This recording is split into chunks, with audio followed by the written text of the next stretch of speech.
Hello hello hello, এবছরের শেষের দিকেই আমরা চললাম বেড়াতে। কোথায় বেড়াতে যাচ্ছি সেটা তো তোমাদের সঙ্গে পরেই শেয়ার করব। আপাতত দেখো ঘরের কি অবস্থা, মানে এটা কিন্তু একটু অংশ দেখতে পাচ্ছ, মানে যেটুকু এই ট্রলিটায় ঢুকবে। তো এই হচ্ছে জিনিস, আজ 2-3 দিন ধরে চলছে এই গোছগাছ, যেটা কোনোটাই তোমাদের সঙ্গে শেয়ার করিনি। তো যাই হোক, এটা হচ্ছে একটু অংশ, বাকিগুলো দেখাই চলো।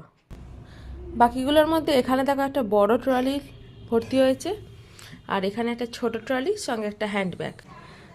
এই যে ব্যাগপত্র সমস্ত কিছু আমাদের এখানে রেডি হয়ে গেছে। বাবা কতগুলো লাগেজ, কে যে কোনটা বইবে ভগবানই জানে। আর এখানে আমাদের মহান ব্যক্তি রেডি হয়ে গেছে, ওটা দাঁড়াও তো একটু। রেডি, এইটা আবার বা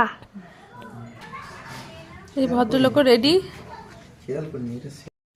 অটো এসে গেছে, অটোতে আমাদের সমস্ত লাগেজ লোড হয়ে গেছে। এসে গেলাম আমরা স্টেশনে। তো স্টেশনে এখন ওয়েট করছি ট্রেনের জন্য। ট্রেনে চেপে পড়েছি।